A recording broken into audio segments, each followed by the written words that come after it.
আল্লাহ রাব্বুল আলামিন তিনি আমার কত আপনজন মনে করি কি সুন্দর সাজেশন দিচ্ছেন। সূরা হাশরের মধ্যে এক জায়গায় বলছেন, ইয়া আইয়ুহাল্লাযীনা আমানুত্তাকুল্লাহা ওয়াল তানজুর নাফসুম মা কদ্দামাত লিগাদিন ওয়াত্তাকুল্লাহ ইন্নাল্লাহা খাবীরুম বিমা তা'মালুন। জোরে বলুন আল্লাহু আকবার। ঈমানদারেরা, তোমরা আমাকে ভয় করো, ওয়াল তানজুর এবং লক্ষ্য রাখো আগামী দিনের জন্য তুমি কি নিয়ে আসতেছো আমার কাছে, কি প্রস্তুতি তোমার, কি প্রিপারেশন তোমার, কি তুমি প্রস্তুতি নিয়ে আমার সামনে আসতেছো, এই দিকে একটু লক্ষ্য করো। ওয়াত্তাকুল্লাহ, আমাকে বেশি বেশি ভয় করো। আর একটা কথা জেনে রেখে দিও বান্দা, তুমি যা কিছু করো সব কিছুর খবর কিন্তু সবচেয়ে বেশি জানেন তিনি আমার কে। জোরে বলেন, তিনি আমার কে। আলোতে কে দেখেন? বলেন, আলোতে কে দেখেন? আধারে কে দেখেন?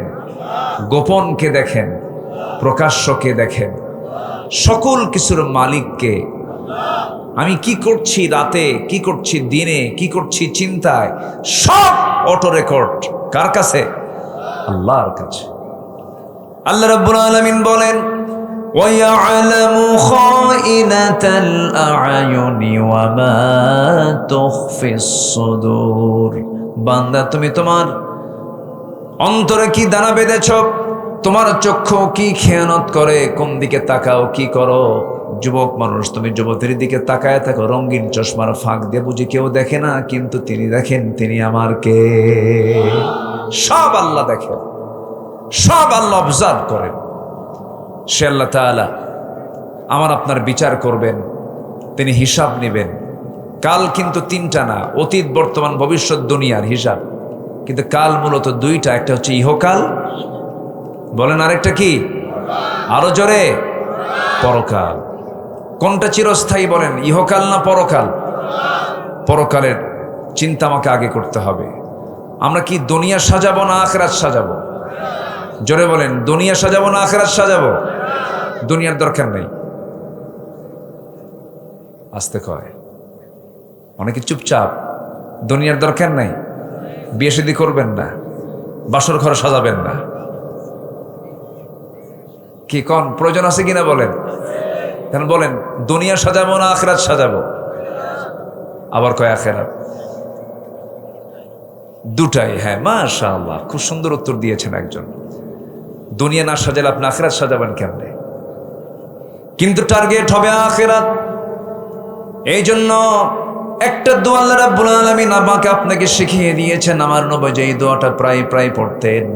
যারা পারেন আওয়াজ দিয়ে ঠোঁট মিলিয়ে আমার সঙ্গে আওয়াজ দিয়ে বলুন, রব্বানা আতিনা ফিদ দুনিয়া হাসানাতাও ওয়া ফিল আখিরাতি হাসানাতাও ওয়া কিনা আযাবান নার ওয়াজআলনাল জান্নাতা মাআল আবরার।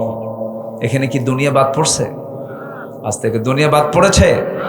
আল্লাহ তুমি দুনিয়ার সৌন্দর্য দাও, দুনিয়ার হাসানা দাও, আখিরাতুর হাসানা দিয়ে দাও। দুনিয়াটা সাজিয়ে দাও ইসলাম দিয়ে। আমরা সাজিয়ে নেব দুনিয়াটাকে কি দিয়ে? ইসলাম দিয়ে। ইসলাম ছাড়া যা সাজাবেন সব জাহান্নাম হয়ে যাবে। দুনিয়া সাজাবো আমরা অন ইসলাম দিয়ে না ইসলাম দিয়ে? বলেন, অন ইসলাম না ইসলাম? ইসলাম দিয়ে। কি যাকাতের কাজ করব না সুদের কাজ করব? আমার দেশে কিসের কাজ চলে বেশি বলেন?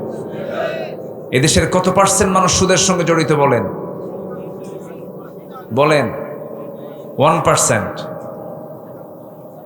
বলেন, একটু বলেন। রাগ করতেছেন নাকি? এই মুহূর্তে যদি কেউ ওঠেন, ভাববো ওই লোকটাই সুদ খায়। বসে থাকেন, বসেন সবাই, কেউ উঠবেন না।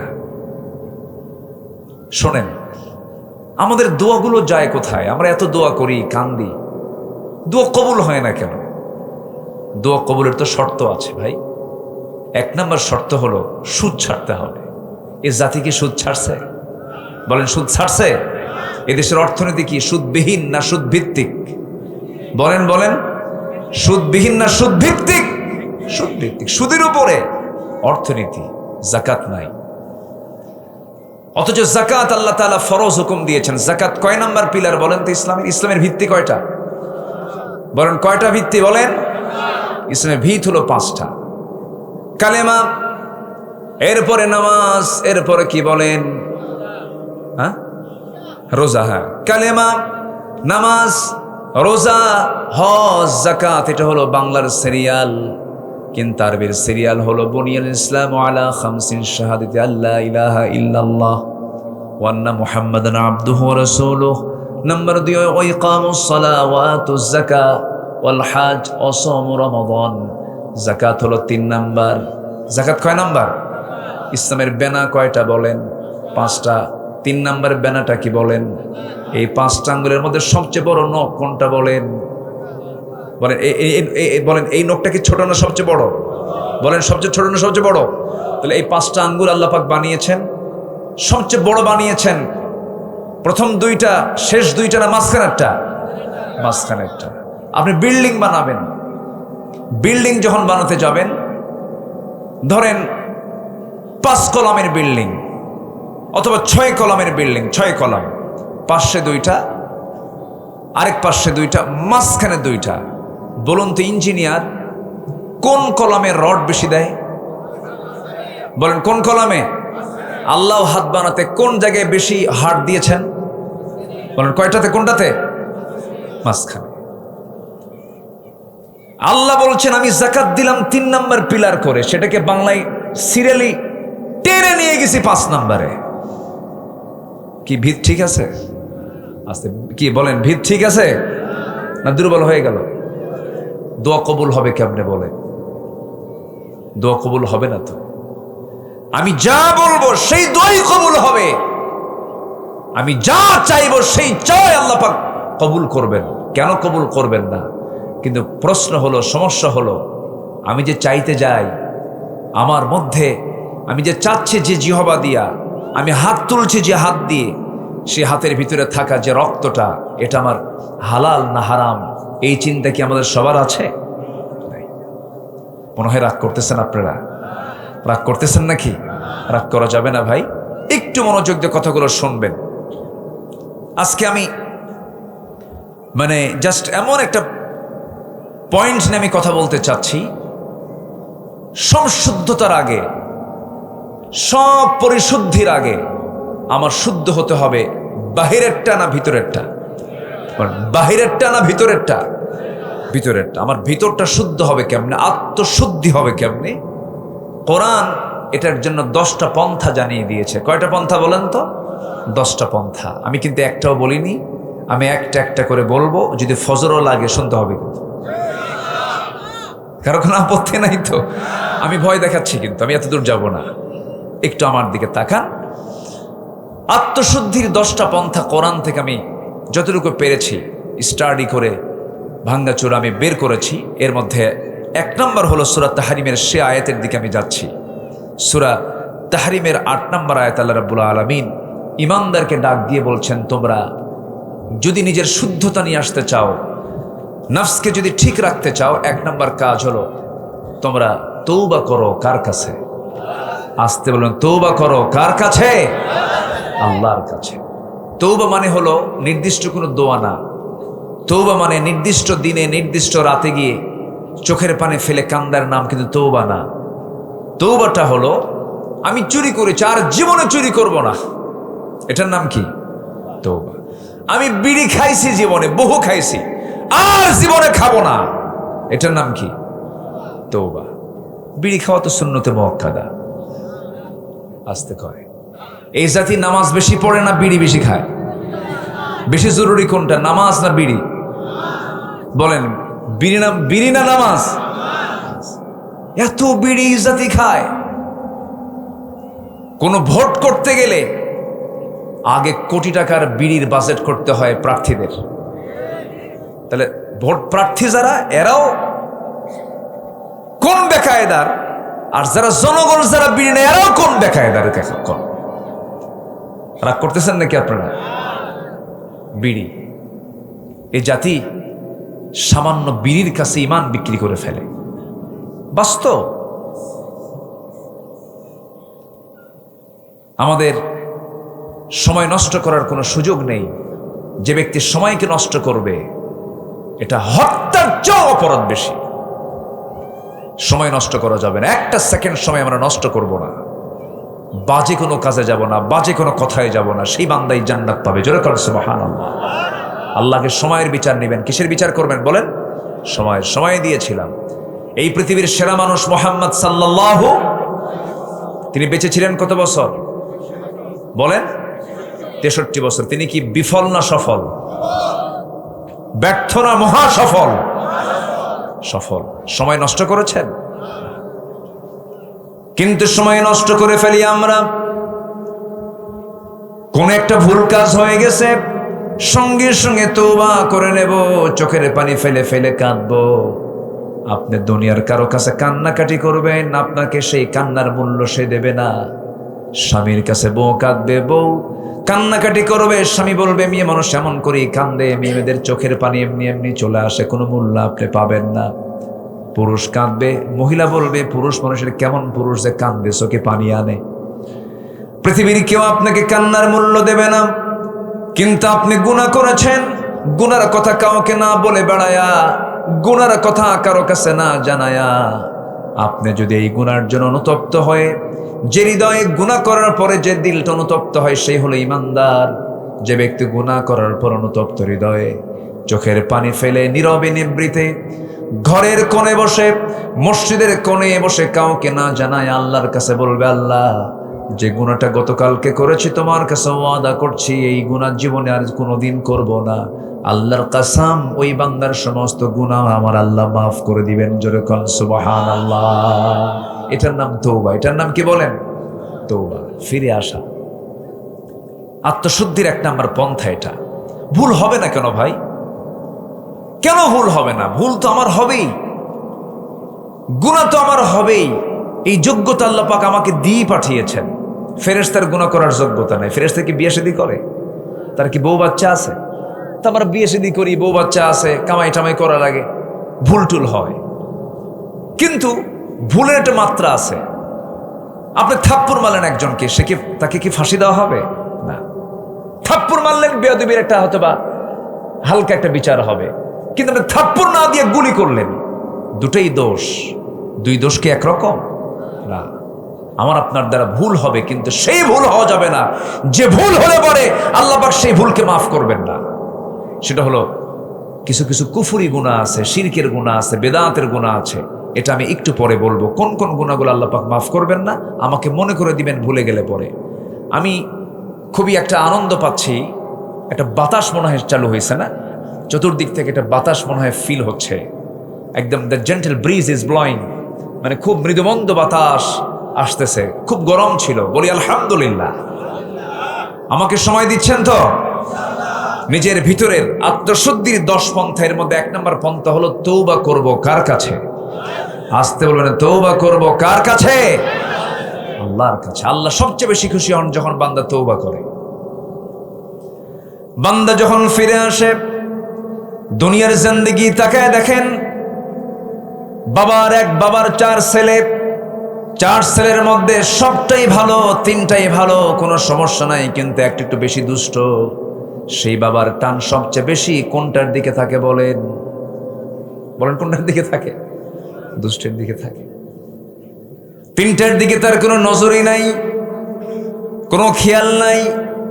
কিন্তু ওই দুষ্ট ছেলেটা যে নামাজ পড়ে না, একটু বখাটে, দুষ্টামি করে, না জেনে কোথায় কি করে ফেললো, বাবার পেরেশান। বাবা বারবার খবর নাই, দেখতো কোথায় আছে, কি করতেছে। ওই যেটা সবচেয়ে বেশি দুষ্ট সেটার খবর রাখে, আর মনে মনে আল্লাহর কাছে বলে, আল্লাহ ওরে ভালো করে দাও। তেমনি বান্দার মধ্যে যে সমস্ত বান্দাগুলো ভুল করার পরে যখন তওবা করে আল্লাহর কাছে এসে বলে, আল্লাহ ভুল করে ফেলছে, তখন আল্লাহ পাক কেমন খুশি হন।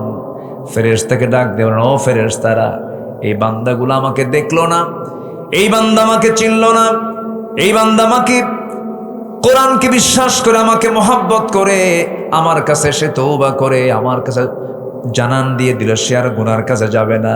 ও ফেরেশতারা সাক্ষী থাক, এই সমস্ত বান্দার সমস্ত গুনাহগুলো মাফ করে আমি আল্লাহ জান্নাতের বাজেট পাশ করে দিলাম।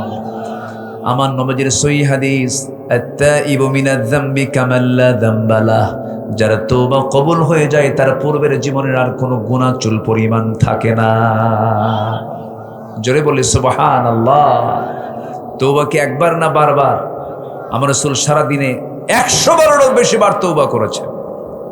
ফাইন্নী আতুবু ফিল ইয়াউমি মিআতা মাররা, আমি রাসূল নিজে সারা দিনে 100 বারেরও বেশি বার তওবা করি। রাসূল রাসূল রাসূল। আর আমার দেশের এক নেতা উল্লুক ভাল্লুক, টাঙ্গাইলের এক নেতা কয়, হুজুর আমার আমিন বলতে বলে, আমি আমিন কই না কেন, আমার কোনো গুনাহ আছে নাকি? শুনছেন না, জানেন না আপনারা? এর আগে হজ নেবাজে কথা বলেছিল, জিব্বা টেনে ছেড়া দরকার ছিল এদের। হজ নিয়ে বলেছিল হজ হচ্ছে মুহাম্মাদের ব্যবসা, এই কথা বলেছিল।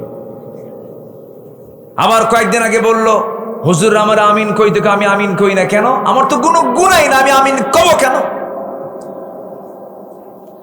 এই সমস্ত অসভ্যদের জুতা বেটা করা দরকার। কিছু জানে না, মূর্খ তো, মুখে যা আসে তাই বলে। সেই দিন আর নাই বাংলাদেশে। আল্লাহ রাসূলকে নিয়ে, কোরআনকে নিয়ে, ইসলামকে নিয়ে বাজে কথা বলবে, জিহ্বা টেনে ছিড়বো আমরা। রাজি আছেন কারা কারা? হাত উঁচু করে দেখান মুসলমান। ইসলামের শত্রুরা হুঁশিয়ার সাবধান। নারে তাকবীর। হাত নামান। রাগ করতেছেন নাকি? তওবা করব কার কাছে? মাফ করবেন কে? কে মাফ করবেন? আল্লাহ যদি মাফ করেন কারো কাছে কৈফত লাগবে? আল্লাহ আমাকে মাফ করে দেওয়ার ওয়াদাই করেছেন, তুমি তওবা করো আমি তোমাকে মাফ করে দেব। জোরে বলে সুবহানাল্লাহ। নামাজ না পড়ে তওবা করব? হ্যাঁ, নামাজ না পড়ে? এ জাতিতে নামাজই পড়ে না। মাত্র 5% মুসলমান নামাজ পড়ে, জানেন? শুক্রবারে জুমার নামাজে মসজিদ ভরা, সেই শুক্রবারের জুমার আগের ফজর নামাজে মুসল্লি নাই। ফজরের দাম নাই তো নাকি? ফজর নামাজ পড়া কি বলেন? আরো জোরে বলেন। কয় রাকাত? জুমার নামাজ পড়া কি কয় রাকাত? ওটা মনে বড়, এটা মনে ছোট নাকি? ফরজ ফরজে ফরজ ফরজ। বরঞ্চ জুমার নামাজ মুসাফির থাকলে না পড়লেও হয়। জুমার নামাজ বেকায়দায় আছেন মাজলুম, না পড়লেও হবে। জোহর মাফ নাই, ফজর মাফ নাই।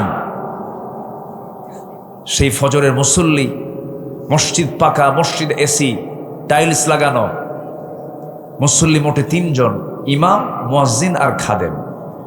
ফজরে এই 3টাও থাকতো না যদি তারা চাকরি না করতো। বাস্তব তো, মানুষের ঘুমের স্টাইল হয়ে গেছে ভিন্ন। মানুষ কি সন্ধ্যায় ঘুমায় না শেষ রাতে ঘুমায়? বলে সন্ধ্যায় না শেষ রাতে? শেষ রাতে ঘুমায়। সব উল্টা পাল্টা। না, অনিয়ন্ত্রিত জীবন ইসলাম এলাও করে না। আমরা নামাজ পড়ব কয় ওয়াক্ত? সময় নেওয়ার সময়, সময় নেওয়ার সময়, আস্তে আস্তে না তাড়াতাড়ি, বুঝে বুঝে না না বুঝে, জেনে না না জেনে, জেনে বুঝে সময় আসতে। ইন্নাস সালাতা কানাত আলাল মুমিনিনা কিতাবাম মাওকুতা। আমরা সময় মতো নামাজ পড়ব, হুকুমটা দিয়েছেন তিনি আমার কে? কয় ওয়াক্ত নামাজ? মূলত 5 ওয়াক্ত নামাজ। একটু কান লাগাবেন। ভাইজান কষ্ট হচ্ছে না তো? কোনো কষ্ট নেই যে? আচ্ছা আচ্ছা, না আপনারা তো ব্যস্ত, আমরা বুঝি। বিভিন্ন জায়গায় সারাটা দিন ব্যস্ত থাকতে হয়। নেতৃবৃন্দদের যে কি যে একটা কষ্ট, বুঝলেন? অন্তত এনারা বাড়িওয়ালি যে আছে তাদের কাছে সন্তুষ্ট প্রকাশ করতে পারেন না, তারা সন্তুষ্ট না। ঠিক আছে না? খুব কঠিন ব্যাপার। চেয়ারম্যানের বউ, বলেন তো বড় কে, চেয়ারম্যান না চেয়ারম্যানের বউ? বউ বড় তো, চেয়ারম্যান পারে না তো। সময় দিতে পারে না, ধমক টমক যা আমার ধমকা, উপায় তো নাই, সময় তো দিতে পারি না, খুব মুশকিল। নেতৃত্ব খুব কষ্টের কাজ। নেতৃত্বের জবাবদিহিতা যদি থাকতো, নেতৃত্বের জন্য কেউ চাইতো না নেতৃত্ব। ইসলাম যে নেতৃত্ব চায় তাকে নেতৃত্ব দেয় না। এই জন্য ইসলাম নেতৃত্ব যে চাবে তাকে ইসলাম নেতৃত্ব দেয় না, যে চায় না তাকে দেয় ইসলাম নেতৃত্ব। আল্লাহু আকবার বলে। ইসলাম কত সুন্দর। আল্লাহ পাক আমার ভাইকে কবুল করুন, জোরে বলি আমিন, আরো জোরে আল্লাহুম্মা আমিন। সম্মানিত ভাইয়েরা, তাহলে তওবা করবো আমরা কার কাছে? আল্লাহর কাছে। গুনাহ হবে না? বলেন গুনাহ হবে না? হবে, কিন্তু ইচ্ছা করে কোনো গুনাহ করা যাবে না। ছোট্ট একটা ইতিহাস আমার মনে পড়লো, আমি প্রায় বলি এটা। এক মহিলা সাহাবী, বিবাহিতা একজন মহিলা, হঠাৎ করে ওয়াসওয়াসায় পড়ে জেনার মতো একটা জঘন্য কাজ তার দ্বারা হয়ে গেল। আমার নবীর কাছে চলে গেলেন। নবীর কাছে গিয়ে বললেন, ইয়া রাসূলুল্লাহ, আমি তো জেনা করে ফেলেছি। রাসূল বললেন, না তুমি করো নাই। না আমি হুজুর জেনা করে ফেলেছি। না তুমি করো নাই। না হুজুর আমি জেনা করেছি। না তুমি করো নাই। তিনটি বার রাসূল মানা করলেন। তিনটি বারে তিনি বললেন, না হুজুর আমি জেনা করে ফেলেছি। হয়তো আপনি আমাকে সাক্ষী না থাকার কারণে আমাকে বাঁচানোর জন্য বারবার চেষ্টা করছেন, কিন্তু আপনি আমাকে দুনিয়াতে বাঁচায় দিতে চান, আর আমি জাহান্নাম থেকে বাঁচতে চাই। হাসরের ময়দানে জিনাকারের কাতারে আমি দাঁড় হব, এটা আমি চাই নাই। মনে করে হুজুর শাস্তি নেবার জন্য আপনার কাছে আসছে, আপনি আমাকে শাস্তি দিয়ে দেন। রাসূল বলেন, মহিলা জিনা যে করেছো, জিনার ফলে তোমার পেটে বাচ্চা আসছে নাকি? হ্যাঁ বাচ্চা আসছে। কোনো কথা নাই, যাও। সন্তান ডেলিভারি না হওয়া পর্যন্ত কোনো আইন কার্যকর করা যাবে না। মহিলা যাচ্ছেন আর বলছেন, হুজুর বাঁচবো তার গ্যারান্টি? রাসূল বলেন, আমি তোমার জন্য দোয়া করে দিলাম, যাও চলে। মহিলা চলে গেলেন। সন্তান ডেলিভারি হওয়া পর্যন্ত চোখের পানি ফেলে ফেলে কাঁদতেছেন, সেজদায় পড়ে পড়ে ডুকরে ডুকরে চোখের পানি ফেলে ফেলে কাঁদেন আর তওবা করেন। 9টা মাস গেল, সন্তান ডেলিভারি হয়ে গেল। 2 দিন না, 3 দিন না, 4 দিন না, মাত্র একটা দিন পর মহিলা সোজা গিয়ে নবীর সামনে হাজির হয়ে বলছে, ইয়া রাসূলুল্লাহ, সন্তান তো ডেলিভারি হয়ে গেছে, আপনি আমার উপর আইনটা কার্যকর করে দেন। আমার বন্ধুগণ, ওই মহিলা নবীর সামনে বিচারে চাইলো, আবার বিচারের যে রায় যে কার্যকর করার জন্য নবীর সামনে আসলো। প্রশাসন লাগলো না, জেলখানাও লাগলো না। ওই বান্দি বিচারকের সামনে এসে সব কিছু আবদার করতেছে। দুনিয়ার ভয় না আল্লাহর ভয়? কার ভয়? কার ভয়? কার ভয়? আল্লাহর ভয়। আমার নবীজি বললেন, মহিলা সন্তানটা জীবিত না মৃত? হুজুর সন্তান তো জীবিত রেখে এসেছি। রাসূল বলেন, হাওলাইনি কামিলাইন, সন্তানকে তোমার অবশ্যই 2 বছর দুধ পান করাতে হবে। সন্তানের হক রয়েছে তোমার স্তনে, যাও সন্তানকে সেবা করো, তাকে খাবার খাও। মহিলা বলছেন, হুজুর বাঁচবো তার গ্যারান্টি কি? রাসূল বলছেন, আমি তোমার জন্য দোয়া করে দিচ্ছি, তুমি চলে যাও। ভরাক্রান্ত হৃদয় নিয়ে দ্বিতীয়বারের মতো তিনি আবার চলে গেলেন। সন্তানকে 6টা মাস দুধের পাশাপাশি অন্য খাবারের অভ্যাস গড়ে তুলে ধীরে ধীরে বড় করে সন্তানটাকে টোটালি দুধ বন্ধ করে দিয়া, বুকের দুধ বন্ধ করে অন্য খাবারের উপযোগী করে সন্তানকে তিলে তিলে 6 মাসে বড় করে 6 মাসের মাথায় সন্তানকে কোলের মধ্যে করে নিয়া নবীর আদালতে চলে আসছে। রাসূলকে লক্ষ্য করে বলছেন, ইয়া রাসূলুল্লাহ, কি এই যে সন্তান দেখতে পাচ্ছেন, এই সন্তান আমার বুকের দুধ পান করা ছেড়ে দিয়েছে। সন্তানকে আমি অন্য খাবারের অভ্যাস গড়ে তুলেছি। আমি চাই না তৃতীয়বারের মতো আপনার কাছে শাস্তি পেতে এসেছে আর ফেরত যাই। আজকে আপনি আমার উপরে পুরো আইনটা কার্যকর করে দেন। আমার নবীজি হাত 2টা আগায় দিলেন, সন্তানটা কোলের মধ্যে তুলে নিয়া সাহাবায়ে কেরামকে বলছেন, সাহাবীরা এই যে সন্তান দেখতে পেতেছ আমার হাতে, এই সন্তানের লালন পালনের দায়িত্ব যে বান্দা গ্রহণ করবে, ফাহিয়া ফিল জান্নাতি কাহাতাইন, 2 নখের দূরত্বে জান্নাতের মধ্যে আমার সঙ্গে অবস্থান করবে। কয়েকজন সাহাবী দৌড় মেরে এসে সন্তানকে কোলের মধ্যে করে নিয়ে চলে গেল। আমার নবীজি বললেন, যাও এই মহিলাকে নিয়ে যাও, উন্মুক্ত মরু প্রান্তরে বুক পর্যন্ত পুঁতে রেখে ফারজুমুহুমা নাকালাম মিনাল্লাহ, পাথর মেরে শেষ করে দাও।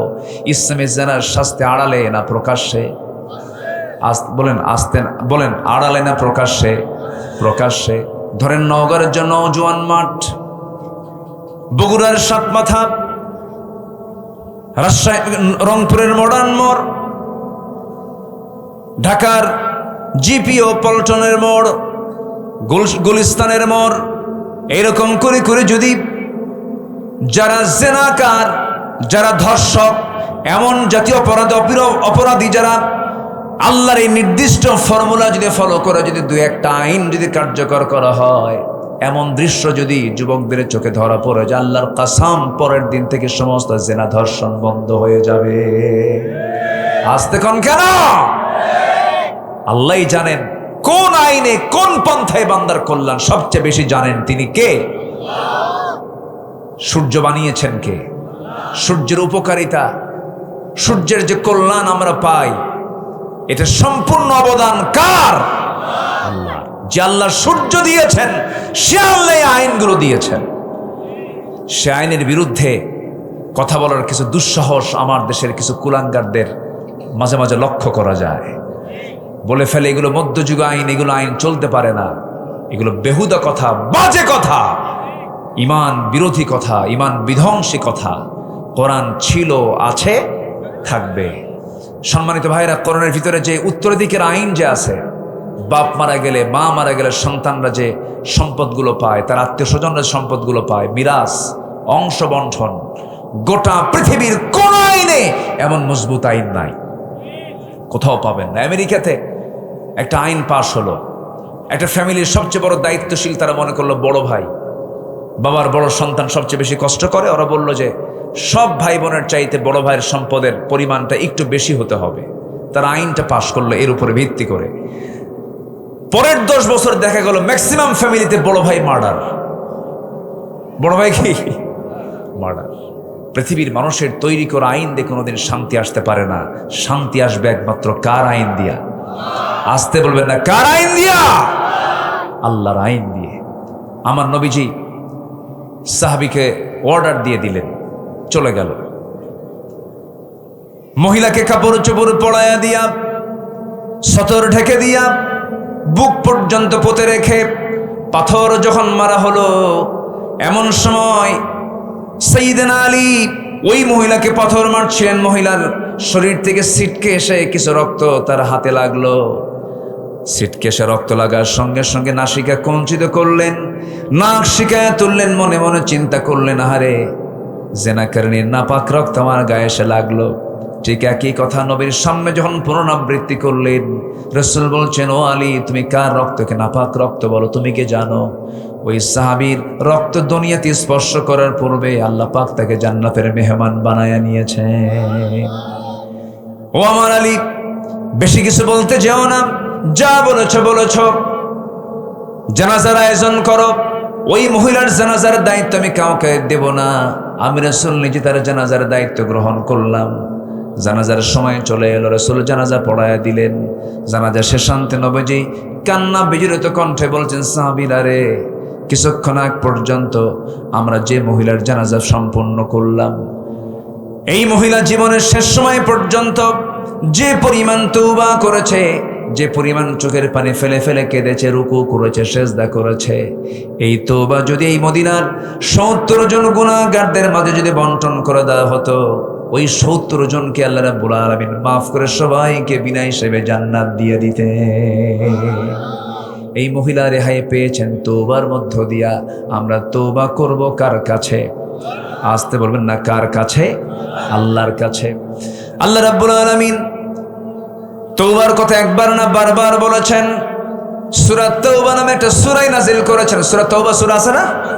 আল্লাহ রাব্বুল আলামিন বলেন, আত-তাইবুনাল আবিদুনাল হামিদুনাস সাইহুনার রাকিউনাস সাজিদুনাল আমিরুনা বিল মা'রুফ ওয়ান নাহুনা আনিল মুনকার والحافظون لحدود الله وبشر المؤمنين জোরে বলুন আল্লাহু আকবার। সূরা তাওবার 112 নম্বর আয়াতে 9টা গুণের কথা বলে আল্লাহ রাব্বুল আলামিন তাদেরকে জান্নাতের সংবাদ দিয়েছেন। 9টা গুণের মধ্যে আয়াতে 1 নম্বর গুণ হলো যারা তওবা করবে। কার কাছে? আল্লাহর কাছে আমরা তওবা করব, বলবো আল্লাহ ভুল হয়ে গেছে মাফ করো, আর এই ভুল জীবনে করব না। নামাজ ছেড়েছে আজ থেকে নামাজ আর ছাড়বো না। মিথ্যা বলেছে আজকে থেকে মিথ্যা আর বলবো না। তওবা করব আমি, ক্ষমা করবেন তিনি আমার কে ক্ষমা করবেন? আল্লাহর ওয়াদা, আল্লাহ ক্ষমা করবেন। আমার গুনাহ হয়ে যাবে, ভুল হয়ে যাবে, কিন্তু ইচ্ছাকৃত কোনো গুনাহ করা যাবে না। নাম্বার 2, আত্মশুদ্ধির 2 নম্বর পন্থা হলো, জি ঠিক আছে, আপনারা থাকবেন তো আবার? হ্যাঁ, আপনারা থাকবেন না ইনশাল্লাহ? ভাইজানকে আমি ছুটি দিয়েছি, কিন্তু আপনাকে কিন্তু ছুটি দেওয়া হয়নি। সবাই থাকেন। জি আলহামদুলিল্লাহ। জি জি আলহামদুলিল্লাহ। পিছনের লোকগুলো সামনে বসেন, মুরব্বির সামনে আসেন, বসেন। আপনি বসেন, এখানে বসেন, বসেন এখানে বসেন, বসেন ইজলিস। জি বসেন। মাশাআল্লাহ। হাফেজের বাপ, কিসের বাপ বলেন? এই লোকগুলো ওঠে কেন সামনে? যে এই যে ওই যে চলে গেল কেন? ওই যে 2 জন, আহা কিছু কয়ও না তো, বসেন বসেন। আমি কি দোয়া করে দেব? আজ থেকে আমি কি দোয়া করে দেব? তাহলে উঠবেন না, কিন্তু কেউ উঠবেন না, একজন লোক উঠবেন না। আমি সবাইকে নিয়ে একসঙ্গে দোয়া করব, একসাথে। আমি সবাইকে নিয়ে আমি একসাথে শেষ করতে চাই। একটু আমাকে সময় দিবেন। 12:15 বাজে। আমারও কষ্ট হচ্ছে যে আমি আপনাকে কষ্ট দিচ্ছি মনে হয়। কষ্ট পাচ্ছেন নাকি আপনারা? জি। আর একটু সময় আমি চেয়ে নিচ্ছি। জানেন এই ভাইটা কত গর্বিত? বলেন তো কিসের জন্য গর্বিত? বলেন বলেন কি? উনি নিজেও হাফেজ, কিন্তু তাহলে হাফিজ ইবনু হাফিজ, কি হাফিজ ইবনু হাফেজ, নিজেও হাফেজ, আবার হাফেজের বাপও। আল্লাহু আকবার বলেন। বিশাল ব্যাপার। গোটা পৃথিবী আপনার হাতে দিলে, আমি আমার একটা আল্লাহ তাআলা সন্তান দিয়েছেন, ছেলে দিয়েছেন। যেদিন সে এরকম খতমের অনুষ্ঠান হয়, দস্তরবন্দির অনুষ্ঠান হয়, আমি তার ওস্তাদকে শুধু বললাম, গোটা পৃথিবী আমার হাতে তুলে দিলে আমি যে আনন্দ পেতাম, তার চাইতে বেশি আনন্দ পাচ্ছে আমার সন্তান আজকে হাফেজ হয়েছে। কি নেবেন আপনি দুনিয়াতে? কি পাবেন আপনি বলেন? আপনি হাফেজের বাপ, এর চাইতে বড় তৃপ্তি আর কি আছে? আল্লাহ নিজে হাফেজ, ওয়া ইন্না লাহু লাহাফিজুন। আল্লাহ নিজে হাফেজ, বান্দাও হাফেজ। সিবগাতাল্লাহ, ওয়া মান আহসানু মিনাল্লাহি সিবগা। যার সিনায় কোরআন থাকে সে কেমনে জাহান্নামে যাবে বলেন? সে কেমনে জাহান্নামে যাবে? সম্মানিত ভাইয়েরা, চোখ বন্ধ করে সন্তানকে মাদ্রাসায় দিবেন, চোখ বন্ধ করে হাফেজ বানাবেন। আমি ওয়াদা করে যাচ্ছি, আপনাকে বলে গেলাম, যে সন্তান তার সিনার মধ্যে 30 পারা কোরআন তুলতে পারে, আল্লাহর কসম পৃথিবীর সকল জ্ঞান সে তার সিনার মধ্যে তুলতে পারবে। যে সিনায় কোরআন থাকে সেই সিনায় পৃথিবীর সব জ্ঞানই থাকবে। এটা মাথায় রাখবেন। যারা হাফেজ হয় তারা প্রচন্ড মেধাবী হয়, তাদের স্মৃতিশক্তি খুব প্রখর হয়, আর স্মৃতিশক্তির প্রখরতার জন্য কোরআনের হিফজ দরকার। আলহামদুলিল্লাহ। সম্মানিত ভাইয়েরা, এই কথাগুলো বলে ফেললাম ভাইকে দেখে। এখন আমার দিকে তাকান। নিজের নফসের শুদ্ধতার জন্য কয়টা পন্থার কথা বলেছি বলেন তো আপনারা? বলেন কয়টা? চলতেছে কয় নাম্বার? আরো আছে কয়টা? 9টা। নাম্বার 2 আসেন। একটু মনোযোগ দিয়ে কথাগুলো শুনবেন, মুখস্থ করে নেবেন, কোট করে নেবেন, হৃদয়ে গেঁথে নেবেন, কাজে লাগবে। এগুলো আমার পরামর্শ নয়, এগুলো পরামর্শ সরাসরি আমার আল্লাহ তাআলার। জোরে বলি সুবহানাল্লাহ। নাম্বার 2 হলো ওই বান্দা সফল, আত্মশুদ্ধির সফল পন্থা 10টা পন্থার মধ্যে নাম্বার 2 পন্থা হলো সালাতের প্রতি যারা যত্নশীল হবে, নামাজের প্রতি যারা যত্নশীল হবে। এটা হচ্ছে সফলতার আত্মশুদ্ধির 2 নাম্বার পন্থা। সালাতের প্রতি যত্নবান হওয়া, সব কাজ যে যেখানেই থাকুক না কেন আজান যখন হয়ে যাবে কাজ আগে না নামাজ আগে? বলেন বলেন, নামাজ আগে না কাজ আগে? নামাজ আগে, লাগবে না, দিয়েন না। নামাজটা আগে দরকার। কাজের অধীনে নামাজ নাই, নামাজের অধীনে কাজ। ভাই আমি এই কাজটা করে নামাজ পড়বো না, না আমি নামাজটা পড়ে এই কাজটা করব, এই কাজের মধ্যে টোটালি 100% বরকত দিয়ে দিবেন তিনি আমার কে? যেই গার্মেন্টসের মালিক, যে কারখানার মালিক তার কর্মচারীকে নামাজের জন্য ধমকায়, নামাজের সময় তাকে ফাঁকিবাজি বলে তার নামাজ পড়তে যারা বাধা দিয়ে দেয়, এই শিল্প তাকে জাহান্নামে নিয়ে যাবে। কারণ সকল কাজের আগে কার হক আদায় করা? বলেন, আল্লাহর হক আদায়। নামাজটা কার হক? আসতে বলবেন না, নামাজটা কার হক? আল্লাহ রাব্বুল আলামিন সুন্দর করে বলছেন, قد أفلح من تزكى وذكر اسم ربه فصلى بل تؤثرون الحياة الدنيا والآخرة خير وأبقى إن هذا لفي الصحف الأولى صحف إبراهيم وموسى। জোরে বলুন আল্লাহু আকবার। কোন বান্দা সফল? মান তাযাক্কা, যে ব্যক্তি আত্মশুদ্ধি করতে পেরেছে। কি দিয়া? আল্লাহ বলছেন ওয়াযাকারা ইসমা রাব্বিহি ফাসাল্লা, যে ব্যক্তি আল্লাহর নামের জিকির করতে পেরেছে এবং নামাজটা আদায় করতে পেরেছে। আল্লাহর নাম আছে না নাই? বলেন, আল্লাহর নামের জিকির করতে বলছেন তিনি কে? আসতে বলবেন না, তিনি কে? বলুন সুবহানাল্লাহ। জোরে জোরে জোরে সুবহানাল্লাহ। আরো জোরে আলহামদুলিল্লাহ। লা ইলাহা ইল্লাল্লাহু আল্লাহু আকবার। আরো জোরে আল্লাহু আকবার। এই চারটা শব্দ হলো সবচেয়ে বড় জিকিরের শব্দ। সুবহানাল্লাহ, আলহামদুলিল্লাহ, লা ইলাহা ইল্লাল্লাহ, আল্লাহু আকবার। এই চারটা জিকিরের পরিভাষা শিখিয়েছেন মুহাম্মদ সাল্লাল্লাহু আলাইহি ওয়াসাল্লাম। নামাজ পড়তে রাজি আছেন তো সবাই? কয় ওয়াক্ত নামাজ? আরো জোরে, আরো জোরে। আমার নবী যে সবচেয়ে রাগ করতেন কি না আদায় করলে? বলেন। এবং আল্লাহ সবচেয়ে বেশি রাগ করেন কোন কাজ না করলে? নামাজ না পড়লে। এবং যদি প্রশ্ন করেন হুজুর আপনি কোরআন কি সামনে রেখে বলুন, কোন অপরাধের শাস্তি সবচাইতে বেশি? কোরআন কি বলে দিয়েছে? আপনি যদি প্রশ্ন করেন কোরআন বলো তো কোন কাজটার শাস্তি সবচাইতে বেশি বলে দিয়েছে? কোরআন।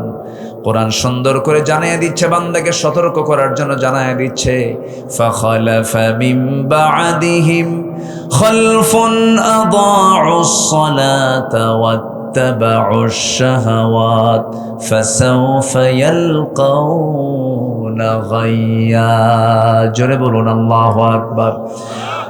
ما سلككم في سقر قالوا لم نك من المصلين ولم نك نطعم المسكين وكنا نخوض مع الخائضين وكنا نكذب بيوم الدين حتى أتانا اليقين। জোরে বলুন আল্লাহু আকবার।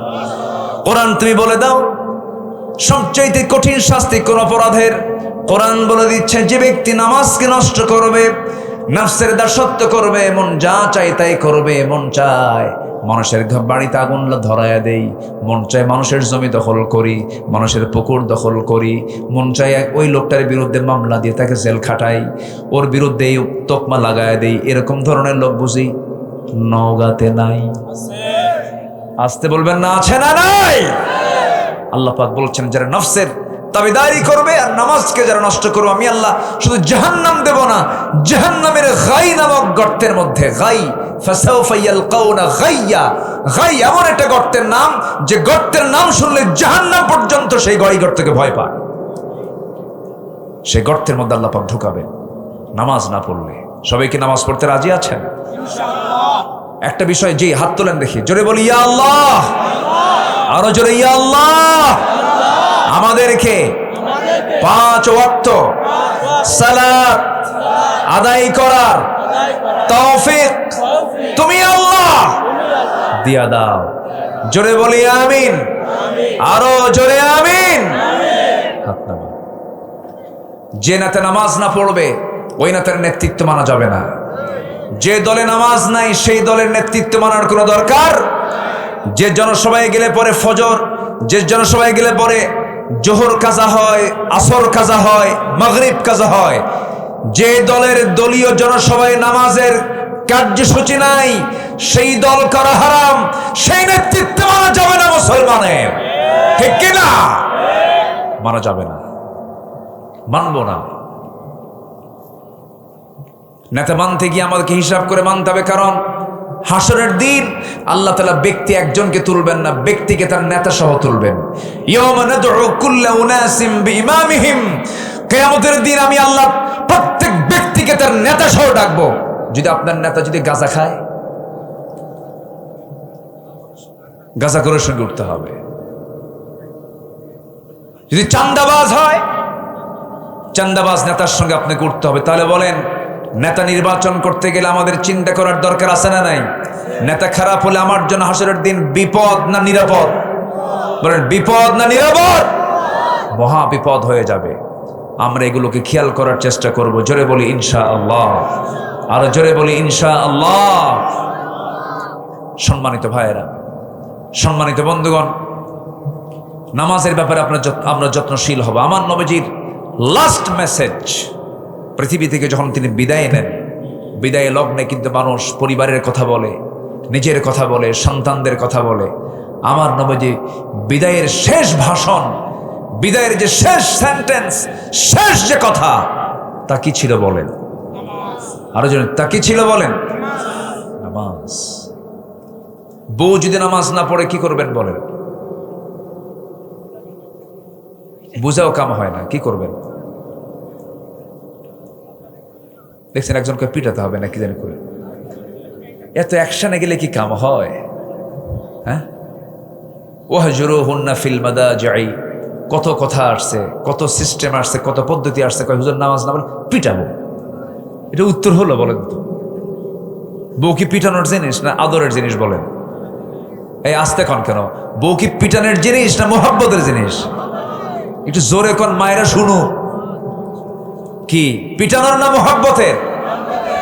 দেখেন বাচ্চারাও কয় মোহাব্বতের। তুমি আমার মোহাব্বতের বুঝবা কি?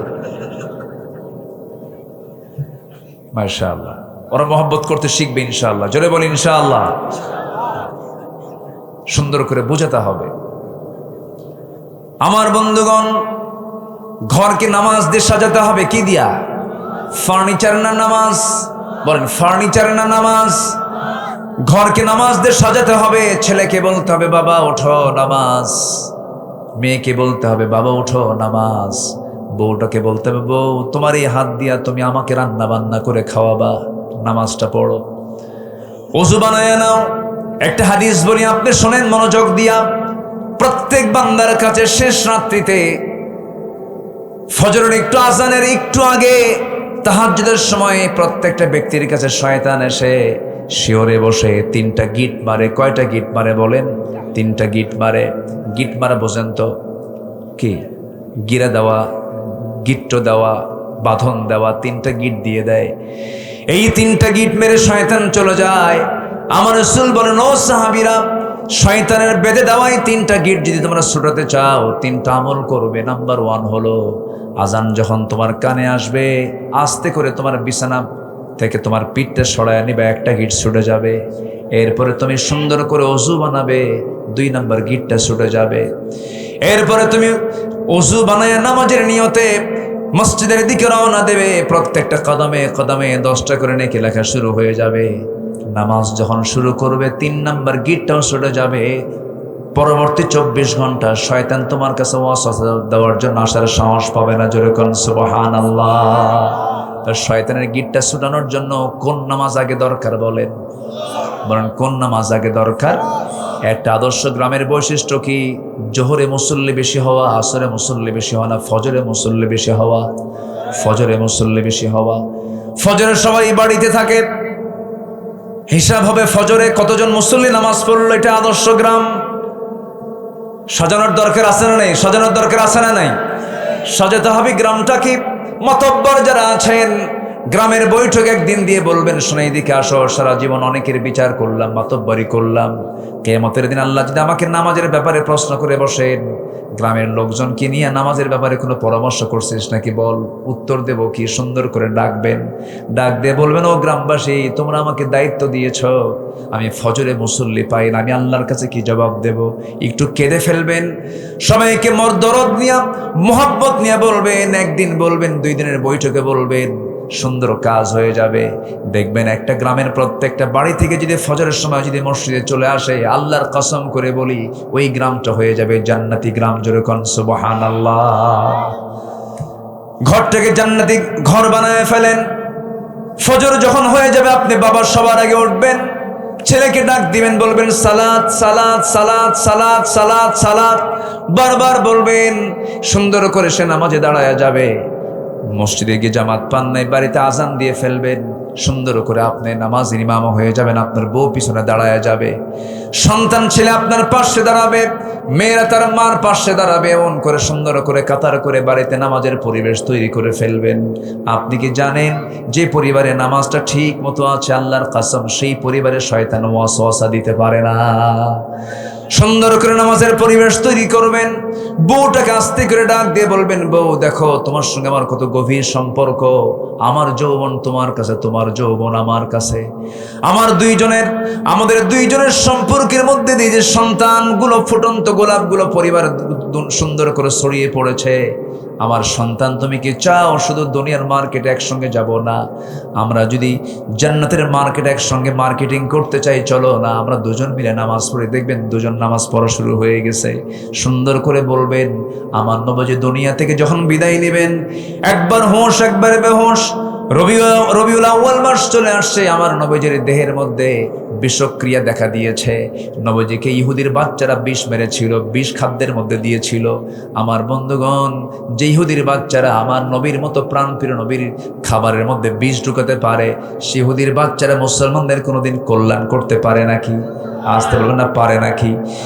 অনেক নবীকে তারা হত্যা করেছে, অনেক পয়গম্বরদেরকে ঝুলায় মেরেছে। ওয়ায়াকতুলুনান নাবিয়্যিনা বিগাইরি হক। জাকারিয়া আলাইহিস সালাতু ওয়াস সালামকে করাত দিয়ে 2 টুকরা করে শহীদ করে দেওয়া হয়েছে। এরপর ইহা আলাইহিস সালাতু ওয়াস সালামকে জব করে দুনিয়া থেকে বিদায় করে দেওয়া হয়েছে। অনেক নবীকে মারা হয়েছে। আমার বন্ধুগণ, আমার ভাইরা, সেই নবীজি যখন ওই বিষক্রিয়ায় যখন আক্রান্ত হয়ে পড়লেন, নবীজির মুখ থেকে বারবার বমি বের হচ্ছিল, শরীর থেকে ঘাম ঝরতেছিল, রাসূল একবার হোশ একবারে বেহোশ। ওই অবস্থায় খোঁড়ায় খোঁড়ায় রাসূল আম্মাজান আয়েশার ঘরের সামনে গিয়ে দরজায় নক করলেন। দরজা খুলে গেল, ভিতরে ঢুকিয়ে বলছেন, আয়েশা, শরীরটা ভালো যাচ্ছে না, মনে হয় মারা যাবো, আমি দুনিয়াতে বাঁচবো না, মাথায় একটু পানি ঢেলে দাও তো। মাথায় পানি ঢেলে দেওয়া হলো। আজান হয়ে গেল। আজান যখন হয়ে গেছে, রাসূল বলছেন, আয়েশা, আমার বেলাল আজান দিল, আমি মসজিদে না গেলে কেমন হয়? নিজের গায়ে কোনো শক্তি নাই, সর্বশক্তি প্রয়োগ করে তিনি দাঁড়ানোর জন্য চেষ্টা করতে নিয়ে পারলেন না, মাথা চক্কর মেরে পড়ে যেতে নিলেন। আম্মাজান আয়েশা তাকে শক্ত করে ধরলেন আর বলছেন, ইয়া রাসূলুল্লাহি, আপনি জামাতে নামাজ পড়তে পারবেন না? রাসূল বলছেন, মনে হয় আমি আর পারবো না জামাতে নামাজ পড়তে, কিন্তু আমার বেলাল আজকে আমাকে না দেখে আজান দিয়েছে, কান্নাকাটি করেছে আজানের মধ্যে, আমাকে দেখে নাই। ও আমার আয়েশা, নামাজ তো সময় মতো শুরু হয়ে যাবে, কি নামাজটা পড়াবে? আমার পক্ষ থেকে জানান দিয়ে দাও, আমার বন্ধু তোমার আব্বা আবু বকর যেন আমার মুসাল্লায় দাঁড়ায় নামাজের দায়িত্ব পালন করে নেয়। সময় হয়ে গেছে, নামাজের মুসাল্লা ইমাম নতুন আসছেন। সাহাবে কেরামদের মধ্যে কান্নার রোল পড়ে গেছে। সাহাবীরা কান্দে, কান্নায় বিজড়িত হয়ে চিৎকার করে কাঁদতেছে। জানাজায় নামাজে সবাই হাজির হয়ে গেছে। আমার নবীজি বলছেন, আমার আয়েশা রে, আমার সাহাবীরা কান্দে কেন? আমাকে একটু ধরো তো। জানালার কাছে নিয়ে যাওয়া হলো। জানালার কাছাকাছি নিয়ে যাওয়ার পরে সেই জানালার ফাঁকা দিয়ে আমার রাসূল সাহাবে কেরামদের নামাজের দৃশ্যগুলো দেখতেছিলেন। আমাদের আয়েশা তাকে ধরে আছেন, রুকুতে যান, সেজদায় যান। সাহাবে কেরাম চোখের পানি ফেলে ফেলে কাঁদতেছেন, আওয়াজ দিয়ে দিয়ে কাঁদতেছেন। আমার নবীজির কান্নায় কোনো আওয়াজ নাই, কিন্তু চোখের কোনা বেয়ে বেয়ে টপ টপ করে পানি পড়ে। আম্মাজান আয়েশা তার হাত দিয়া সেই চোখের পানিগুলো বারবার মুছে দিচ্ছেন আর বলছেন, ইয়া রাসূলুল্লাহ, আপনি কাঁদেন কেন? আপনার সাহাবীরা তো নামাজ পড়ছে, তারা তো আল্লাহর হক আদায় করছে, আপনার কান্নার কারণটা কি? রাসূল বলছেন, আয়েশা রে, আমার যে চোখের পানি দেখতেছ, আল্লাহর কসম করে বলি, এই চোখের পানি আমার দুঃখের নয়, এই চোখের পানি আমার চরম আনন্দের পানি। তুমি কি জানো এই নামাজ আজকে রাষ্ট্রীয় পর্যায়ে কায়েম হয়ে গেছে? এই নামাজ পড়তে গেলে মক্কার কুরাইশ আমার হাতের মধ্যে মূর্তি ঢুকায় দিত। এই নামাজ পড়তে গেলে মক্কার কুরাইশ আমার পিঠের উপরে উটের পচা নারী ভরি চাপায় দিয়েছে, মুক্তবের জমিনে পড়ে গেছি। এই নামাজ কায়েমের সংগ্রাম করতে গিয়ে তায়েফের ময়দানে কাফেররা আমাকে চোখা চোখা পাথর দিয়ে রক্তাক্ত করেছে। দেখো এই যে ক্ষত বিক্ষতের চিহ্নগুলো আমি লালন করছি, দেখো দেখো আমার শরীরে কত কত জখমের চিহ্ন, কত ক্ষতের চিহ্ন। এই নামাজ কায়েমের সংগ্রাম করতে গিয়ে উহুদের প্রান্তরে কাফের মুশরিকরা আমার দাঁত ভেঙ্গে ফেলে দিয়েছে। দেখো দাঁত ভাঙ্গা দেহ নিয়া, দাঁত ভাঙ্গা মুখ নিয়ে দুনিয়া থেকে বিদায় নিতেছি। ওরে আয়েশা, এই নামাজ কায়েমের সংগ্রাম করতে গিয়া, ওই খন্দকের পরীক্ষা খনন করতে গিয়া কোমরটা হারায় ফেলছি, কোমরটা সোজা করতে পারি না। ওরে আয়েশা, আজকে আমি আমার কোমর সোজা করতে পারি না খন্দকের পরীক্ষা খনন করতে গিয়ে। এই শুধু নামাজ কায়েমের জন্য, সেই নামাজ কায়েম আজকে রাষ্ট্রীয় পর্যায়ে বাস্তবায়ন হয়েছে। এই চরম আনন্দে আমার চোখের পানি বের করতে বাধ্য করেছে। আয়েশা, মনে হয় বাঁচব না, আমাকে একটু সহায় দাও, মাথায় পানি। আমার নবীজি তার কাছ থেকে বিদায় নেবেন, এমন সময় বলছেন, ও আমার আয়েশা, আমার খাদেম আনাস কোথায় গেল? আনাসকে দেখি না। সাইয়েদনা আনাস নাই, আশেপাশে নাই। রাসূল বলেছেন, আমার আনাসকে খুঁজে বের করে আনো। আনাস বিন মালিক অনেক দূর থেকে তিনি বের হয়ে আসলেন, তার মুখে তখন দাড়ি ওঠে নাই, ছোট্ট মানুষ, 20 বছর বয়স তার। তাই সেই সময় রাসূল বলছেন, আনাস রে, যদি কোনো ভুল করে থেকে আমাকে মাফ করে দিও, তুমি আমার খাদেম, আমার কাছ থেকে দূরে দূরে থাকো কেন? কি হয়েছে? কোনো ভুল হলে মাফ চাই। সাইয়েদনা আনাস বলেন, ইয়া রাসূলুল্লাহ, মাফ আপনি চাবেন কেন? মাফ তো আমি চাই। আমি তো আপনার কোনো খেদমত করতে পারলাম না, আমি আপনার কোনো খেদমত করতে পারলাম না। 10টা বছর আমার মা আপনার কাছে আমাকে দিয়ে গেছেন, এই 10টা বছরে আমি আপনার খেদমত করতে যাব তো দূরের কথা, আপনি উল্টা আপনি আমার খেদমত করেছেন। বয়স কেবল হওয়া শুরু হলো, বুঝের বয়স আসলো। আমি আপনার জন্য দোয়া করি, হুজুর, আপনি যুগের পর যুগ বাঁচেন, আমি আনাস, আমি আপনার খেদমত করে যেন যেতে পারি। রাসূল সাইয়েদনা আনাসকে বুকের সঙ্গে জড়িয়ে ধরে বলছেন, আনাস রে, বুঝতে পেরেছি তোর আবেগ রে। আনাস, সাকরাতুল মউতের লক্ষণ আমার মধ্যে চলে আসছে, মৃত্যুর যন্ত্রণা আমার মধ্যে চলে আসছে, আমি যে কোনো মুহূর্তে দুনিয়া থেকে বিদায় হয়ে যাব। আনাস রে, আমি মনে হয় আর বাঁচবো না, তবে আমি আল্লাহর কাছে বলছি, আল্লাহ, জান্নাতের খাদেম হিসেবে আমি কাউকে চাই না, তুমি আল্লাহ আমার জান্নাতের খাদেম, আমার দুনিয়ার আনাসকে আমার জান্নাতের খাদেম বানায়া দিও। জোরকান সুবহানাল্লাহ। মান তাশাব্বাহা বিকওমিন ফাহুয়া মিনহুম।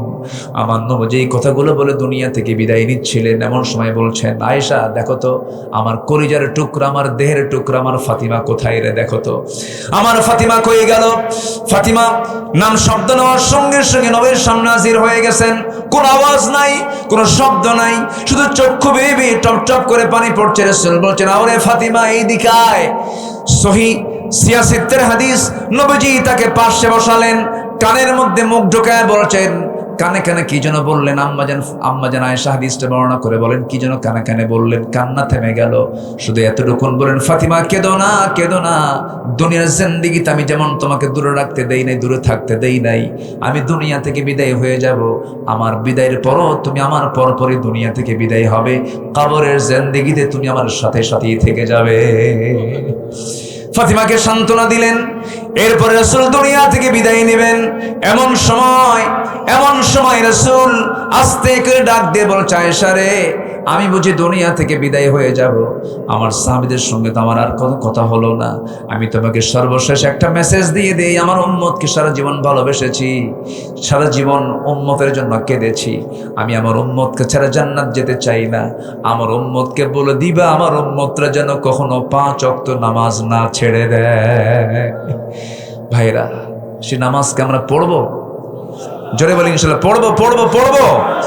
আত্মশুদ্ধির 10 পন্থা, নিজের জীবনের নাফসের শুদ্ধির 10 পন্থা, 10টা পথ। এর মধ্যে 1 নাম্বার হলো তওবা করা, নাম্বার 2 হলো সুন্দর করে নামাজটা পড়া, নামাজটা আমরা পড়বো, জোরে বলি ইনশাআল্লাহ। নাম্বার 3 হলো সিয়াম সাধনা। সিয়াম সাধনার মাস তো আমরা পাড়ি দিলাম, কিন্তু না, প্রত্যেক মাসে রোজা আছে না নাই? আসতে বলবেন না, আছে না নাই? যদিও নফল রোজা, কিন্তু আমার রাসূল কখনো নফল রোজা বাদ দেন নাই। সোমবার বৃহস্পতিবারের রোজা। যুবকরা, তোমার যৌবন কন্ট্রোল করতে পারো না, বিয়ে করতে পারছো না, সমস্যা। রোজা রাখো, চোখটা সংযত করো, যৌবনকে সংযত করো। রোজা এমন একটা ইবাদত, পৃথিবীর সব কিছুই দেখা যায়, সব ইবাদত দেখা যায়। নামাজে দাঁড়াচ্ছেন, দেখে ফেললো একজন, এরপরে দান করছেন, দেখে ফেলছে একজন। কিন্তু রোজাটা এমন একটা ইবাদতের নাম, পৃথিবীর কোনো মানুষের দেখার কোনো সাধ্য নাই। বান্দা রোজা আছে কি আছে না, সম্পূর্ণ খবর একমাত্র জানান তিনি আমার কে। এই যে আল্লাহ নিজে বলছেন, এই রোজাটা আমার জন্য, এটার পুরস্কার আমি আল্লাহ নিজ হাতে বান্দাকে জান্নাত বুঝায় দেব। জোরে বলে সুবহানাল্লাহ, আরো জোরে বলে সুবহানাল্লাহ। রোজা মানে কি জানেন? যার রোজা কবুল হবে তার জান্নাত ওয়াজিব হয়ে যাবে। আমি সাউথ কোরিয়াতে বছর 10 আগে গিয়েছিলাম। সাউথ কোরিয়া, দক্ষিণ কোরিয়া, ওই দেশের টোটালি মানুষ ম্যাক্সিমাম সব বৌদ্ধ, গৌতম বুদ্ধের তারা অনুসারী। তা আমার দেশের কিছু প্রবাসী সেখানে যায়, থাকে, চাকরি করে। এক প্রবাসী আমাকে গল্প করছেন, হুজুর, এক আমার মালিক, সে বৌদ্ধ, রোজার মাসে আমি রোজা আছি। সে রোজা বোঝে না, আমাকে বললো রোজা কি? হটস্কল রোজা, রোজা কি? তুই বুঝাই দিলাম, না খেয়ে থাকে। না খেয়ে থাকা কেন? পানি খাও। সে আমার সামনে একটা পানি দিল, পানির বোতল দিয়ে, পানি খাও। কিসের রোজা? কেন আল্লাহ আমাকে মানা করে? আল্লাহ আর কিসের মানা করবে? কেন আল্লাহ আমাকে মানা করছে, এজন্য খাবো না আমি। আল্লাহ তোমাকে মানা করলো, ঠিক আছে, তুমি খাবা না, খাবা না, ঘরের মধ্যে লুকায় যা খাও। কি কথা কি বুঝতেছেন? মানে ও বোঝে না যে আল্লাহ লুকেও দেখে, এটা বোঝে না।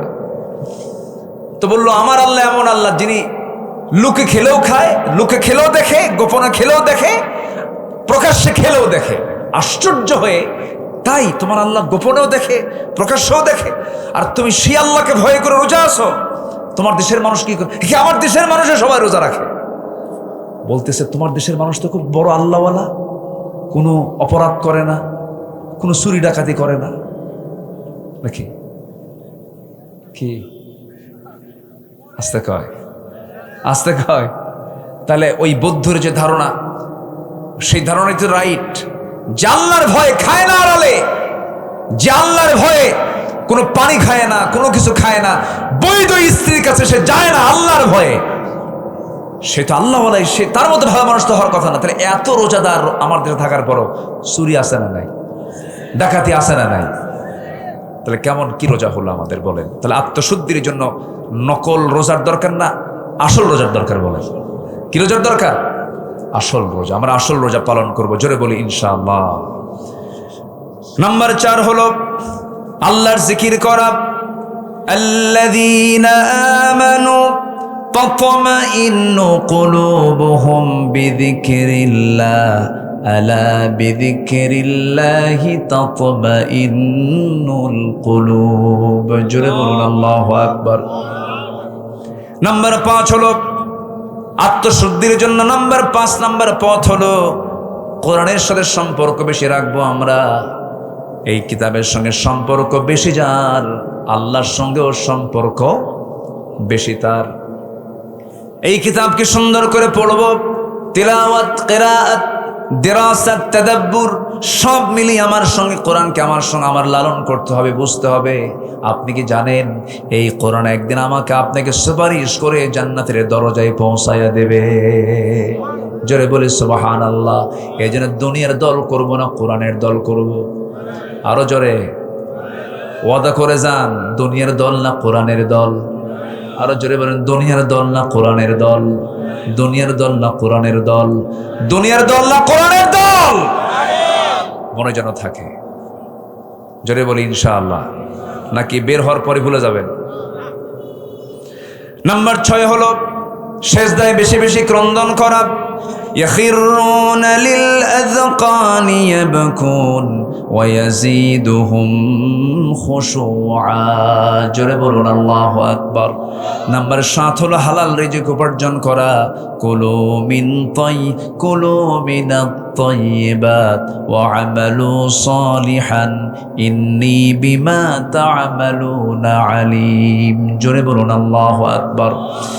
নাম্বার 8 হলো মিথ্যাচার ছেড়ে দেওয়া, গীবতকে বর্জন করে ফেলা। মিথ্যাচার করা যাবে না, গীবত করা যাবে না, ইমানদারের মুখ থেকে মিথ্যা কথা বের হবে না, ইমানদার যে তার মুখ থেকে মিথ্যা বচন কখনো আসবে না, মিথ্যা বচন সে করবে না, মিথ্যা কথা সে বলবে না, মিথ্যা সাক্ষী সে দেবে না।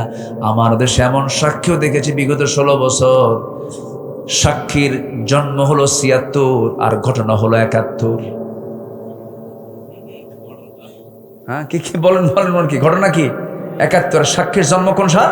76। তাহলে 5 বছর আগের ঘটনা সে জানলো কেমনে? রুহের জগৎ থেকে সে চোখ দিয়ে দেখছে।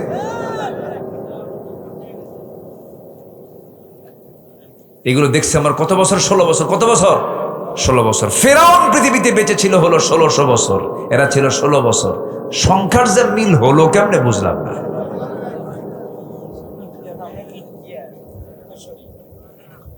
আল্লাহ তাআলা এদের কিছু উদাহরণ দিছে, জানেন?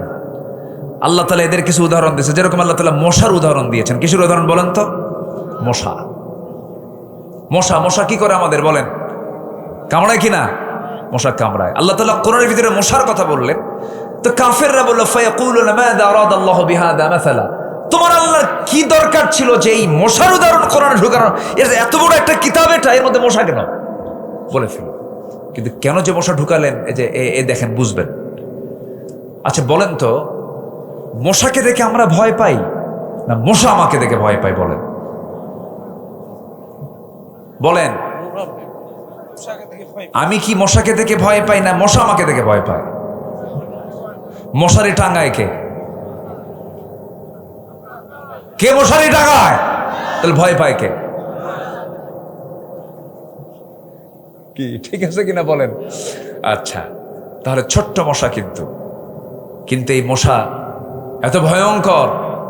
এডিস একটা মশা আছে যার কামড় খাইলে প্রায় অনেক রোগী মারা যায় কিনা? মারা যায় কিনা বলেন? মারা যায়। তো এই মশাকে ছোট চোখে দেখার কোনো সুযোগ নাই। আল্লাহ পাক মশার উদাহরণ দিয়েছেন সূরা বাকারার মেবি 22-26 নম্বর আয়াত। আল্লাহ তাআলা এই মশার উদাহরণ, ইন্নাল্লাহা লা ইস্তাহি আন ইয়াদরিবা মাসালাম মা বাউদাতান। বাউদাতান বলেছেন, এটা গোলতা শেষে আছে, এটা মুয়ান্নাস। মশা কামড় মারে পুরুষ মশা না স্ত্রী মশা? বলেন, কি মশা কামড়ায়? পুরুষ মশা কামড়ায় না মহিলা মশা কামড়ায়? আরে মহিলা মশা কামড়ায়, এটা জানতে হবে তো, আমরা কামড়াই না। না, আবার মাদেরকে দোষ দেওয়া যাবে না। এখানে কিন্তু মহিলারা না, এখানে মহিলা মশা। মহিলা কি? মশা।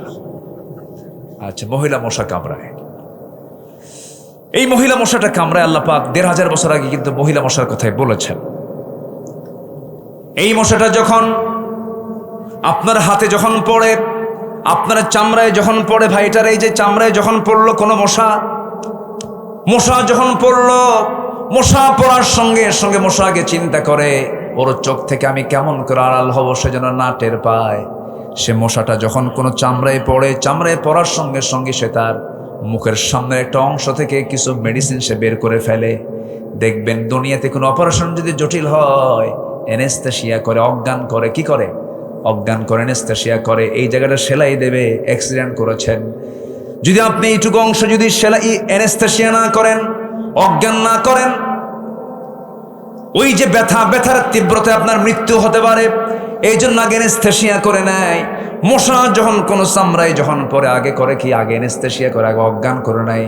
ও সলিমুদ্দি এমন ভাবে আমার হুল ফোটাবো, তোর 14 গোষ্ঠী টের পাবে না। অ্যানেস্থেসিয়া করে নেয়, এরপরে হুলটা ফোটায়। হুলটা ফোটায় নিয়া যতটুকু পরিমাণ দরকার ততটুকু খেয়ে নিল। এরপর আস্তে করে সে উঠে যায়, আপনি টের পেলেন না। কিন্তু কিছু কিছু মশা আছে বেহুশ মশা। কি মশা আছে? বেহুশ মশা। খাওয়া যে শুরু করছে আর থামে না, এত খাওয়া খায়, ওর পাখা দিয়ে যে ছুড়বে সে ওর শক্তিও শেষ হয়ে যায়। কারণ তার দেহের চাইতে তখন তার খাওয়ার ওজনটাই বেশি হয়ে যায়, খাদ্যের ওজনটা বেশি হয়ে যায়, আর নড়তে পারে না, শীত হয়ে পড়ে আর মরে। বিগত 16 বছর যারা ক্ষমতায় ছিল তারা খাইছে হুঁশ না বেহুশ হয়া? হুঁশ না বেহুশ হয়া? তাহলে মশার উদাহরণ যে আল্লাহ দিয়েছেন কি ব্যাঠিক না ঠিক? দেখেন আল্লাহ কত আগে ওদের মশার উদাহরণ দিয়ে দিচ্ছে। এত খাওয়া খাইছে, দেশ থেকে পাচার করেছে। দেশের অর্থ যারা বাহিরে পাচার করে ওদের নেতৃত্ব চিরদিনের জন্য আমার দেশ আমরা হারাম ঘোষণা করে দিলাম। ঠিক কিনা? ওরা দেশের শত্রু, সব সম্পদকে তারা পাচার করে দিয়েছে। চুরি করছে, চুরি কর, দেশি থো, দেশি খা, দেশের মানুষ থাকুক, তাও তো হতো। কি কর্মসংস্থান হতো। কষ্ট পাচ্ছেন নাকি আপনারা? রাতের বেলা আপনি শুয়ে আছেন, আলো দেখতেছেন, ঘরে আলো, লাইট দেওয়া, একটা মশাও নাই, কোথাও একটা মশাও নাই। লাইট বন্ধ করাও সারা 10 মিনিট বিছানায় শুয়ে পড়েছেন, 4-5টা মশা এসে আপনার নাকের ডগায়, কানের কাছে এসে সারে গামা পাধানিসা। কি ঠিক কিনা কর? আপনার চোখে ধরা পড়লো না মশা, ও আপনার দেখলো কেমনে? বিজ্ঞান বলতেছে প্রত্যেকটা মশা 75 ফিট দূর থেকে টের পায় এখানে কোন শরীর মধ্যে শুয়ে আছে। 75 ফুট দূর থেকে। আর এই যে ভন ভন ভন ভন যে আওয়াজ হয়, মনে হয় ট্রেন যাচ্ছে, ট্রেন কি যাচ্ছে। তো এই আওয়াজ যে হয়, এই আওয়াজ কিন্তু ওর ভোকাল কর্ডের আওয়াজ না, কণ্ঠের আওয়াজ না, এটা হচ্ছে পাখার আওয়াজ। কিসের আওয়াজ? পাখা। বিজ্ঞান বলতেছে, প্রাণীবিদরা বলতেছেন, একটা মশা প্রতি সেকেন্ডে তার পাখা ঝাপটান মানে হলো 400 থেকে 500 বার 1 সেকেন্ডে। আজ পর্যন্ত কোন দ্রুতগামী কোন মেশিন পৃথিবীতে এই মশার মতো দ্রুত গতিতে পাখা না ঝাপটাতে পারে এমন কোন মেশিন পৃথিবীতে আবিষ্কার হয়নি। সুবহানাল্লাহ বলবেন না? তাহলে আল্লাহ যে আইয়াদরিবা মাসালাম মা বাউদাতান ফামা ফাওকাহা, এটা কি ভুল করেছেন? না, আল্লাহু আকবার বলেন। রব্বানা যালামনা আনফুসানা ওয়া ইল্লাম তাগফির লানা ওয়া তারহামনা লানাকুনান্না মিনাল খাসিরিন। গভীর রাত, নিঝুম রাত, ঝিমানো রাত্রিতে চাঁদের মতো হাজারো মুসলমান নরনারী নিয়ে তোমার কালাম থেকে 2-3টা আয়াতকে সামনে রেখে যৎকিঞ্চিত কিছু কথা বলেছি, কাঙ্গাল ফিকারির মতো 2টা হাত পেতেছি। আল্লাহ, গুনার দিকে নজর দিও না, বান্দা মনে করে তামাম জিন্দেগির গুনাহগুলোকে মাফ করে দাও। জনম দুঃখিনী মা যারা বিদায় নিলেন, জিন্দেগির গুনাহগুলো মাফ করে দাও, কবরগুলোকে জান্নাতের টুকরা বানিয়ে দাও। আব্বা আম্মা যারা বিদায় হয়েছে রে, আম্মা ডাকের মধ্যে কি মধু আছে সেই তো বুঝতে পারে রে আল্লাহ। সে আব্বা আম্মার জন্য কি দোয়া তাও শিখিয়ে দিয়েছো, সবে আওয়াজ দিয়ে বলো, রব্বির হামহুমা কামা রব্বায়ানি সগীরা, রব্বির হামহুমা কামা রব্বায়ানি সগীরা, রব্বির হামহুমা কামা রব্বায়ানি সগীরা, রব্বির হামহুমা কামা রব্বায়ানি সগীরা। বিশেষ করে মাহফিলটার আয়োজন করলেন যারা, শোনার জন্য আসলেন যারা, কিয়ামতের দিন যেদিন কেউ কাউকে চিনবে না, মাহফিল সবার জন্য নাজাতের মাধ্যম বানায় দিও আল্লাহ। আল্লাহ তাআলা মাদ্রাসাকে কবুল করো, শিক্ষক ছাত্র কমিটির ভাইদেরকে তুমি আল্লাহ দয়া করে কবুলের মঞ্জুর করে দাও। আমার ডানে বামে সামনে পেছনে যত ভাই হাত তুলেছেন, যার যা চাওয়া তুমি আল্লাহ পাওয়া করে দিও, যার যার সমস্যা তুমি আল্লাহ সমাধান করে দিও, রোগাক্রান্ত থেকে রোগ মুক্ত করে দিও, ঋণগ্রস্ত থেকে ঋণ মুক্ত আর তৌফিক তুমি আল্লাহ দিয়া দিও। দুনিয়া ছেড়ে কোন দিন বিদায় নেব জানি না, ডান হাতে আমলনামা না আসা পর্যন্ত আমাদের কাউরে মরণ দিও না। ফিলিস্তিনকে বাঁচাও, মুসলমানদের আকসা তুমি আল্লাহ মুসলমানদের হাতে তুলে দাও। ও আল্লাহ, কাশ্মীর জ্বলন্ত অগ্নিকুণ্ড হয়ে আছে, আল্লাহ তোমার গায়েবে সাহায্য নাজিল করো। তোমার পছন্দের বান্দা ওমরের মতো একজন বান্দা, এমন একজন নেতা তুমি আল্লাহ মুসলিম বিশ্বের জন্য পাঠায়া দাও। দুনিয়া থেকে কোন দিন বিদায় নেব জানি না, মূর্তি যখন হবে তুমি আল্লাহ শহীদি মৌত কপালে জুটায় দিও। আল্লাহ, তোমার পছন্দের বান্দা না হওয়া পর্যন্ত মরণটা দিও না। তোমার কাছে গিয়ে ধরা খেয়ে যাবো, এর চাইতে বড় মুসিবত কি হতে পারে? আল্লাহ, মেহেরবানি করে আমাদের হিসাবটা জটিল না করে হিসাবটা সহজ করে দিও। আল্লাহুম্মা হাসিবনি হিসাবান ইয়াসিরা, আল্লাহুম্মা হাসিবনি হিসাবান ইয়াসিরা। কোন দিন মালাকুল মউত আসবে জানি না, কোন দিন মরবো কেউ আমরা বলতেও পারি না। আল্লাহ, মরতে যখন হবে তুমি আল্লাহ শহীদি মত কপালে জুটাইয়া দিও। তোমার বান্দাগুলোর মনের কি খবর তুমি আল্লাহ ভালো করে জানো। সবার চাওয়াকে তুমি আল্লাহ পাওয়া করে দিও। ঋণ শোধ করার তৌফিক দাও, রোগ সুস্থ করে দাও। এক কথায় যার যার সমস্যা তুমি আল্লাহ সমাধান করে দাও। দুনিয়া থেকে কোন দিন বিদায়ের সময় আসবে বলতে পারি না, তবে যেদিন মরে যাব টান মেরে ঘর থেকে বের করে দেবে রে। জীবনের শেষ গোসলটা হয়ে যাবে, মরা মং সব দেখে দেখে চলে যাবে। কবরে শোয়া দেবে রে, বাঁশ চাপা দেবে, মাটি চাপা দেবে। 24 ঘন্টা যাবে না মাথার চুলগুলো খসে খসে পড়বে। 3 দিন যাবে না চামড়াগুলো গলে গলে পোকার পেটের খাবার হয়ে যাবে। মাত্র 3টা দিন পেটের নাড়িবাড়ি সব চোখ মুখ কান নাক দিয়ে বের হওয়া শুরু হয়ে যাবে। মাত্র 7টা দিন পেটের নাড়িবাড়ি সব চোখ মুখ কান নাক দিয়ে সব বের হবে, কিম্বত কিমাকার চেহারা হয়ে যাবে। ও আল্লাহ, এই তো দুনিয়ার নিয়ম। মাত্র 3টা মাস পর কবর খনন করে দেখা যাবে কয়েকটা হাড় ছাড়া কিচ্ছু নাই। বুঝতে পেরেছি তুমি আল্লাহ আমার বন্ধু, তুমি ছাড়া আমার বন্ধু কেউ নাই রে আল্লাহ। সে অন্তিম সময় যখন চলে আসবে জাবানে জারি করে দিও লা ইলাহা ইল্লাল্লাহ মুহাম্মাদুর রাসূলুল্লাহ।